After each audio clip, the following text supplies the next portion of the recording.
Hello, જાગૃત આવાજમાં તમારું સ્વાગત છે. મારું નથી ચિંતન અખાણી. બેટા આજે ઈસી બ્રાન્ચની વાત કરવાનો છું.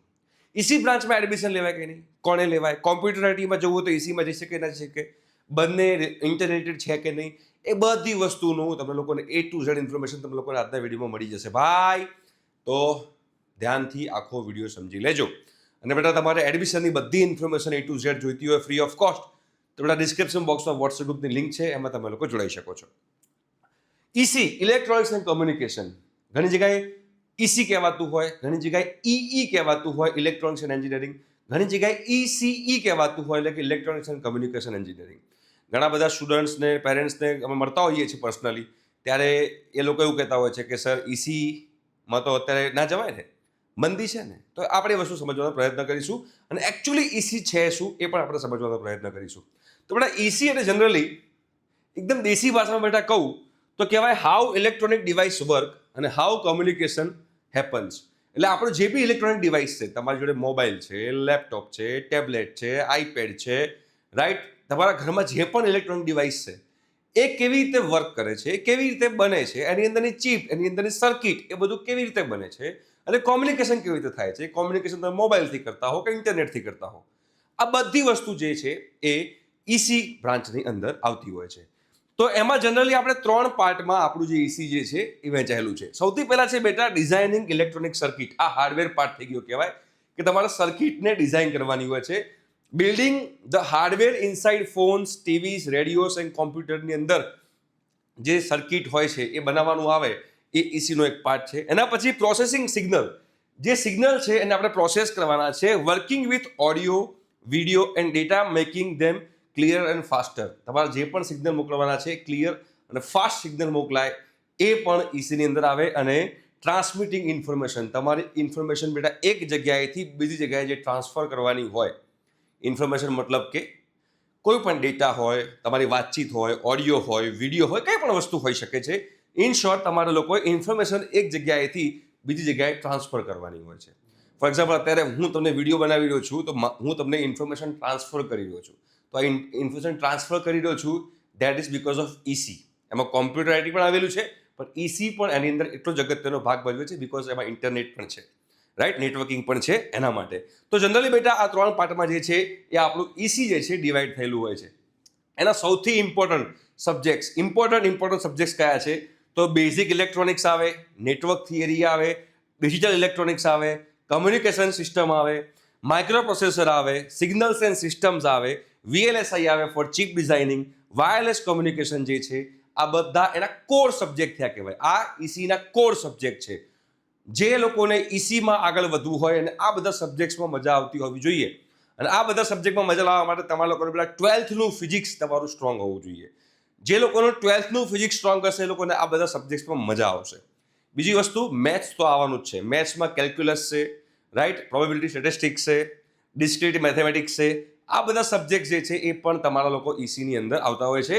અને પ્લસ તમારા જે આ કોર સબ્જેક્ટ છે એ આવતા હોય છે. બેઝિક ઇલેક્ટ્રોનિક્સ શું કહે છે, હું તમને થોડા સબ્જેક્ટ્સનું પણ થોડું નોલેજ આપી દઉં કે બેઝિક ઇલેક્ટ્રોનિક્સ શું છે, તમે એમાં શું લર્ન કરો છો. તો હાઉ ડાયોડ વર્ક, બરાબર, ડાયોડ કઈ રીતે કામ કરે છે, ટ્રાન્ઝિસ્ટર્સ કેવી રીતે કામ કરે છે, capacitors, resistors and circuit theory, rectifiers and amplifiers. આ બધી વસ્તુ જે છે બેટા એ બેઝિક ઇલેક્ટ્રોનિક્સમાં આવતું હોય છે.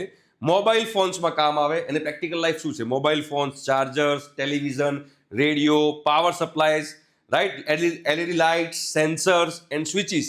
આ બધી જગ્યાએ બેટા આપણને આ બધા કન્સેપ્ટ જે છે કામમાં આવતા હોય છે. એના પછી બેટા નેટવર્ક થિયરી, આ પણ એક સબ્જેક્ટ છે. તો એમાં બેઝિકલી શું આવતું હોય તો કિર્ચોફ્સ લો તમે લોકો ભણેલા હશો, circuit rules, mesh and nodal analysis technique આવતી હોય, AC/DC સર્કિટ આવતી હોય, થેલ્વિન એન્ડ નોર્ટન થિયરમ આવતા હોય. રિયલ વર્લ્ડ લાઈફ એમાં શું યુઝ થાય, designing and testing electronic circuit. તમારે કોઈ સર્કિટ બની ગઈ, એને કાં તો ડિઝાઇન કરવી હોય કાં તો એને ટેસ્ટ કરવી હોય, તેના માટે યુઝ થાય. ટ્રબલ શૂટિંગ હાર્ડવેર ફોલ્ટ, જે હાર્ડવેર ફોલ્ટ હોય એને સોલ્યુશન લાવવા માટે, પાવર ગ્રીડ એનાલિસિસ માટે અને ઇલેક્ટ્રોનિક પ્રોડક્ટ ડેવલપમેન્ટ માટે બેટા આ સબ્જેક્ટ તમારો નેટવર્ક થિયરી છે બેટા કામમાં આવતો હોય છે. એના પછી ડિજિટલ ઇલેક્ટ્રોનિક્સ, તો બેટા એમાં લોજિક ગેટ્સ આવે, and gate, or gate, not gate, XOR, flip flop and registers, right, binary number system, Boolean algebra, counters, encoders, multiplexers. આ બધી વસ્તુ જે છે બેટા એ ડિજિટલ ઇલેક્ટ્રોનિક્સ સબ્જેક્ટની અંદર આવતી હોય છે. રિયલ વર્લ્ડમાં ક્યાં બેટા યુઝ થાય તો કોમ્પ્યુટરમાં થાય, લેપટોપમાં થાય. કેલ્ક્યુલેટર, તમારું સાયન્ટિફિક કેલ્ક્યુલેટર, સાદું કેલ્ક્યુલેટર છે. ડિજિટલ ક્લોક્સ એમાં યુઝ થાય, એટીએમમાં થાય, બેન્કિંગ સિસ્ટમમાં થાય. ઓલ મોડર્ન જેટલા પણ બેટા ડિજિટલ ડિવાઇસ છે એ બધાની અંદર બેટા આનો યુઝ થતો હોય છે. એના પછી બેટા કમ્યુનિકેશન સિસ્ટમ, આ શું છે? તો એમાં એમ્પ્લિટ્યુડ મોડ્યુલેશન, પેલો AM FM રેડિયો જે કહેવાતો, FM રેડિયોમાં આ સબ્જેક્ટ્સનો વધારે કન્સેપ્ટ યુઝ થતો હોય છે. Digital modulation, QM, PSK, FSK, બેટા આ ટેકનિકલ વર્ડ છે, એ આપણે આમાં નથી પડતા હાલ. સિગ્નલ ટ્રાન્સમિશન, બરોબર, and receptions, noise and signal quality concept, આ બધા વસ્તુ એમાં આવશે. રિયલ ક્યાં યુઝ થાય આ સબ્જેક્ટ? તો મોબાઈલ નેટવર્કમાં યુઝ થાય, 4G 5Gમાં, વાઈફાઈમાં, બ્લુટૂથમાં, આ બધા ટેકનોલોજીમાં બેટા આ સબ્જેક્ટ વધારે યુઝ થશે, બરાબર. FM AM રેડિયોમાં, સેટેલાઇટ કોમ્યુનિકેશન સિસ્ટમમાં, આ બધી જગ્યાએ બેટા આપણને કોમ્યુનિકેશન સિસ્ટમ જે છે એ યુઝ થતી હોય છે. એના પછી બેટા micro processor and micro controller, આ પણ બેટા એક સબ્જેક્ટ આવતો હોય છે ECની અંદર. તો બેટા એ શું કામનો છે? તો હાઉ પ્રોસેસર્સ એક્ઝિક્યુટ ઇન્સ્ટ્રક્શન, તમારું પ્રોસેસર જે છે એ કેવી રીતે કામ કરશે. આર્કિટેક્ચર ઓફ 8085 RIM પ્રોસેસર, બરોબર, કેવી રીતે બનાવવા જોઈએ processor. Programming micro controllers, okay, interfacing sensors and actuators. તો એમાં તમારે ક્યાં યુઝ થાય વસ્તુ? તો embedded system in cars and appliance, embedded system જે છે કારમાં, બરોબર, એપ્લાયન્સીસમાં એમાં યુઝ થાય. વોશિંગ મશીન છે, AC છે, સ્માર્ટ TV છે, IoT ડિવાઇસ છે, IoT મતલબ કે ઇન્ટરનેટ ઓફ થિંગ, એમાં યુઝ થાય. અને સ્માર્ટ હોમ પ્રોડક્ટ્સમાં થાય. ઇન્ડસ્ટ્રીયલ ઓટોમેશન અને રોબોટિક્સની અંદર પણ આનો યુઝ થતો હોય છે. તો આ તમારા માઇક્રો પ્રોસેસર અને માઇક્રો કંટ્રોલની મેં વાત કરી. એના પછી બેટા સિગ્નલ્સ એન્ડ સિસ્ટમ છે, એનું પણ થોડું તમને આઈડિયા આપી દઉં કે ટાઈપ્સ ઓફ સિગ્નલ, કન્ટિન્યુઅસ હોય, ડિસ્ક્રીટ સિગ્નલ્સ હોય. Fourier transform and frequency analysis, એટલે અહીંયા તમારે મેથ્સ બહુ કામમાં આવશે. Laplace transform for system analysis, Laplace transform બેટા મેથ્સનો એક સબ્જેક્ટ છે. Filtering removing noise from signals, ક્યાં રિયલ વર્લ્ડમાં યુઝ થાય? તો ઓડિયો પ્રોસેસિંગમાં યુઝ થાય, મ્યુઝિકમાં અને સ્પીચમાં. ઇમેજ એન્ડ વિડીયો પ્રોસેસિંગમાં યુઝ થાય.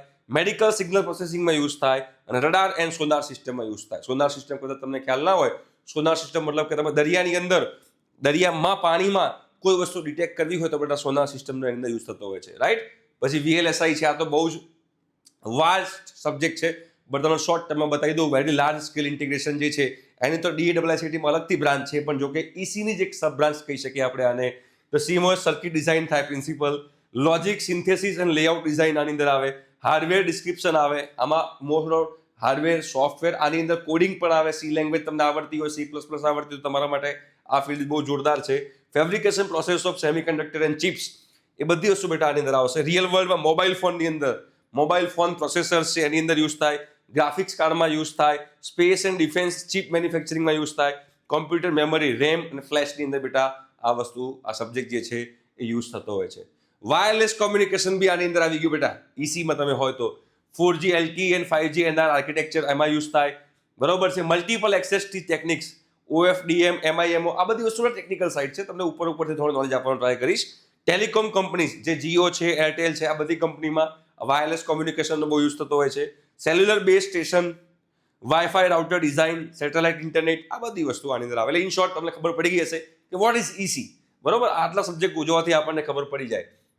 હવે EC હોય તો કંપની કઈ કઈ છે બેટા એ પણ આપણને ખબર હોવી જોઈએ.